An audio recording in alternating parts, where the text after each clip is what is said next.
ED ਵੱਲੋਂ ਚਰਨਜੀਤ ਚੰਨੀ ਦੇ ਰਿਸ਼ਤੇਦਾਰ ਤੇ ਕੀਤੀ ਗਈ ਕਾਰਵਾਈ ਨੂੰ ਮੁੱਖ ਰੱਖਦਿਆਂ ਚੰਨੀ ਨੇ ਪ੍ਰਧਾਨ ਮੰਤਰੀ ਦੀ ਰੱਦ ਹੋਈ ਫਿਰੋਜ਼ਪੁਰ ਰੈਲੀ ਦੇ ਬਦਲੇ ਵਜੋਂ ਕੀਤੀ ਗਈ ਕਾਰਵਾਈ ਦਾ ਨਤੀਜਾ ਦੱਸਿਆ ਹੈ। इस मामले ते सफाई दिंदियां मुख्यमंत्री ने कहा कि बंगाल चोणां समेत ममता बनर्जी दे रिश्तेदारां ते भी ईडी दी कार्रवाई हुई सी। मुख्यमंत्री ने कहा कि भाजपा ने फसाउण लई इह वड्डी साजिश रची। इस दे तहत मेरे रिश्तेदार ते ईडी दी रेड पवाई गई। जरूर कह गए कि जो फेरी की बात है वो याद रखना, और जो प्रधानमंत्री जी आए सी फिर नॉमीनेशन नहीं भरन दिते जाने। हुण नॉमीनेशन है तो फिर नोटिस दे के या किसी तरह बुलाया जाएगा, फिर इलैक्शन नहीं लड़ दिते जाएंगे। ये जेड़े बंदे आए हुए किसी तरह कोई सबूत नहीं मिलिया तो उन्होंने कोर्ट बंद हुई है सवेरे 6 बजे। ये दिल्ली सरकार दी साजिश है जिहदे नाल साडा इलैक्शन खराब करना चाहते, पंजाबियों तो बदला लेना चाहते हैं।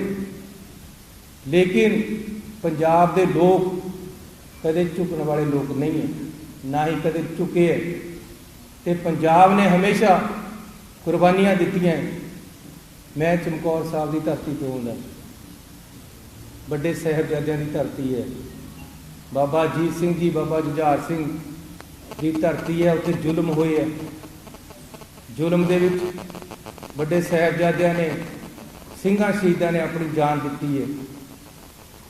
उस धरती से उन्होंने खून डुल्लिया है। ऐसी मेरे बजुर्गों ने जेड़े उस समय होणगे उस जुल्म के साक्षी है। ऐसी वो जुल्म देखे हुए है, ऐसी इन्हां जुल्मां दे अगे झुकांगे नहीं। सानू सिंघां शहीदां दा आशीर्वाद है, पंजाब के लोगों का आशीर्वाद है। मैं जे प्रधानमंत्री की फेरी के टाइम लोगों के नाल खड़ा होया तो जे मेरे तो बदला लिया जा रहा है तो अज पंजाब के लोग भी मेरे नाल खड़नगे। मैनूं उन्हां ते पूरी उम्मीद है। मेरे बाप दादे है, मेरे भाई है, मेरे भाई भतीजे है, जिन्हां ने मैनूं हमेशा सांभिया है, आज़ाद भी जिताया है, 3 बार मैं जितया है, ओपोजिशन लीडर बनया है, मंत्री बनया है। अज तक मेरे ते कोई दाग नहीं, लेकिन किसी तरीके दे नाल दागी करके यह इलैक्शन नूं विफल करना चाहते। अरे सारे जने आपस दे विच लड़े हुए है। ईडी की रेड दौरान बरामद होए पैसे नूं लैके आम आदमी पार्टी के पंजाब इंचार्ज राघव चड्डा ने प्रेस कॉन्फ्रेंस करते हुए पंजाब के मुख्यमंत्री चरणजीत चन्नी ते वड्डा हमला किया है। उन्होंने कहा कि मुख्यमंत्री चन्नी के रिश्तेदार के घर अते होर थावां ते ईडी वल्लों बीते दिन रेड मारी गई सी, जिस दौरान 10 करोड़ रुपए बरामद होए हैं। करोड़ों रुपए के नाल वड्डी मात्रा विच सोने के गहने अते कागजात भी बरामद होए हैं। राघव चड्डा ने कहा कि चन्नी हजे सिर्फ 111 दिन पंजाब के मुख्यमंत्री बने। जेकर वह 5 साल पंजाब के मुख्यमंत्री रहंदे तां वह पता नहीं किन्ने पैसे कमाउंदे। लेकिन जो अखबारों में छपा और सूत्रों के हवालों से पता लगा है वो ये है कि अभी तक इस रेड में, जो रेड आज भी चल रही है, कल सुबह से चल रही है, कल पूरा दिन चली, आज भी चल रही है, हो सकता है आगे भी चले, इसमें 10 करोड़ रुपए से भी नकद कैश, 10 करोड़ रुपए से भी नकद कैश बरामद हुआ है।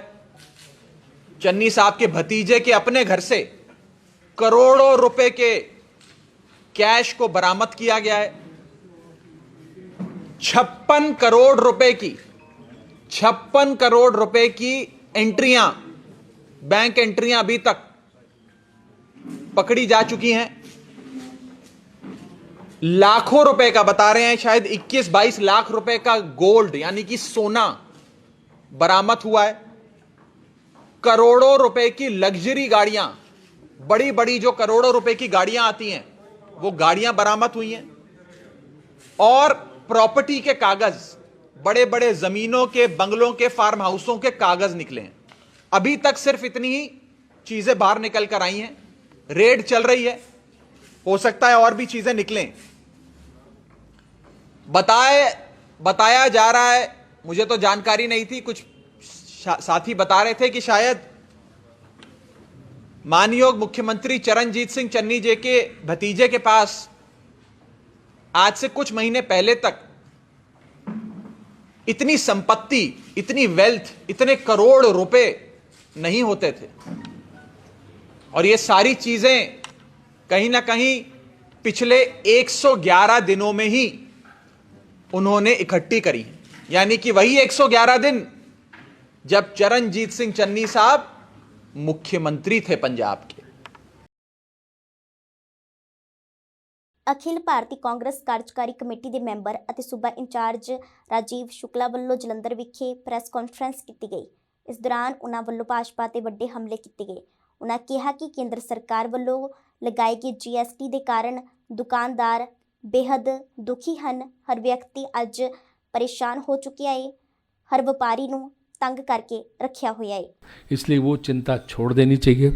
ये जो बंटवारे की जो लोग ये टकराव कराना चाहते हैं वोट के लिए, जो समाज को बांटना चाहते हैं वोट के लिए, जो किसी भी कीमत पे किन्हीं भी तत्वों से मिलके, खतरनाक तत्वों से मिलके, कट्टरपंथी तत्वों से मिलके उनके जरिए वोट हथियाना चाहते हैं, ऐसी सारी ताकतों के मंसूबों को हम ख़त्म करेंगे।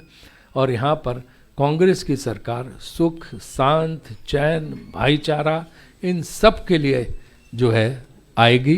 और लोगों को आप देखेंगे कि किस तरह से तरक्की, किस तरह से शांति, क्योंकि जब शांति होगी, खुशहाली रहेगी, आतंकवाद दूर दूर तक नहीं होगा तो तरक्की करता है। क्योंकि पंजाब का आदमी पूरी दुनिया में तरक्की कर रहा, उसके जीन्स में है जो है बिजनेस बढ़ाना, खुददारी, अपनी दम पे, अपनी मेहनत पे, अपनी उस पे उसने पूरी दुनिया में नाम कमाया।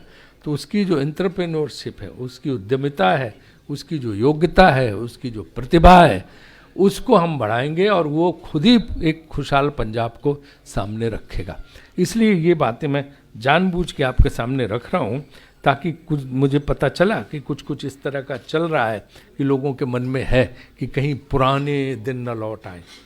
कोई पुराने दिन नहीं लौटने वाले हैं, इसकी गारंटी हम दे रहे हैं। रत्ती भर भी कट्टरपंथ को यहाँ कोई बढ़ावा नहीं, उनको कट्टरपंथ को एकदम बढ़ने ही नहीं देंगे, सर नहीं उठाने देंगे, कोई भाईचारा खत्म नहीं होने देंगे और कोई लॉ एंड ऑर्डर की समस्या आएगी ही नहीं। कानून व्यवस्था की एकदम सुख शांति की गारंटी देते हैं, ये आप यहाँ पे समझ लीजिए।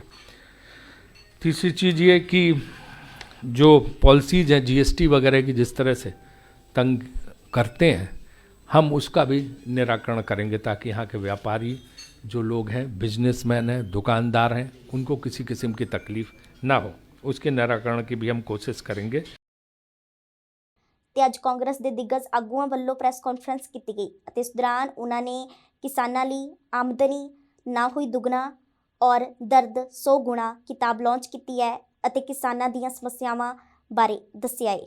ਇਸ ਕਿਤਾਬ ਦੇ ਬਹਾਨੇ ਕਾਂਗਰਸੀ ਆਗੂਆਂ ਨੇ ਕੇਂਦਰ ਸਰਕਾਰ ਤੇ ਨਿਸ਼ਾਨਾ ਵੀ ਵਿੰਨਿਆ। ਇਸ ਮੌਕੇ ਪੰਜਾਬ ਕਾਂਗਰਸ ਦੇ ਪ੍ਰਧਾਨ ਨਵਜੋਤ ਸਿੰਘ ਸਿੱਧੂ ਸਮੇਤ ਰਣਦੀਪ ਸੁਰਜੇਵਾਲਾ ਅਤੇ ਹਰੀਸ਼ ਚੌਧਰੀ ਵੀ मौजूद सन।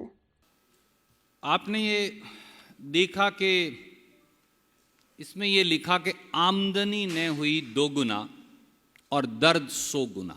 हमने ये इसलिए लिखा कि भारत के गरीब किसान मजदूर के साथ आज की दिल्ली की सरकार ने विश्वासघात किया है, उस पर आघात किया है। लगभग 6 साल पहले 28 फरवरी 2016 को बरेली उत्तर प्रदेश में देश के प्रधानमंत्री नरेंद्र मोदी जी ने कहा था कि 2022 तक किसान की आय दुगनी हो जाएगी। 6 साल बाद मोदी सरकार ने NSSO की एक रिपोर्ट जारी की है जिसमें बताया है कि किसान की आय 27 रुपया प्रतिदिन हो गई है। तो आमदनी नहीं हुई दुगनी, दर्द 100 गुना जरूर हो गया। मोदी सरकार का, भारतीय जनता पार्टी का और यहां 2 राजनीतिक दल और हैं, उनके चट्टे बट्टे। एक जिस राजनीतिक दल ने मोदी सरकार के अंदर बैठकर खेती विरोधी 3 काले कानून पास करवाए अकाली दल बादल, और एक जिसने उस मोदी सरकार के 3 काले कानूनों में से पहले काले कानून को 1 दिसंबर 2020 को दिल्ली में काले कानूनों को नोटिफाई किया था। साथियों, 2014 में सत्ता में आते ही वो कानून जिसके लिए भट्टा प्रसोल में राहुल गांधी जी ने लड़ाई लड़ी थी, किसान का उचित मुआवजा, जमीन के कंपनसेशन का कानून, उसे खत्म करने का मोदी जी अध्यादेश लेकर आए।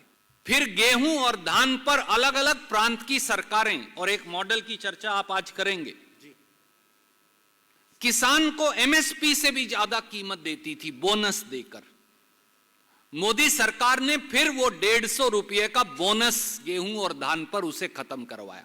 फिर सुप्रीम कोर्ट में शपथ पत्र देकर कहा कि देश के किसान को लागत पर 50% मुनाफा कभी नहीं दिया जा सकता।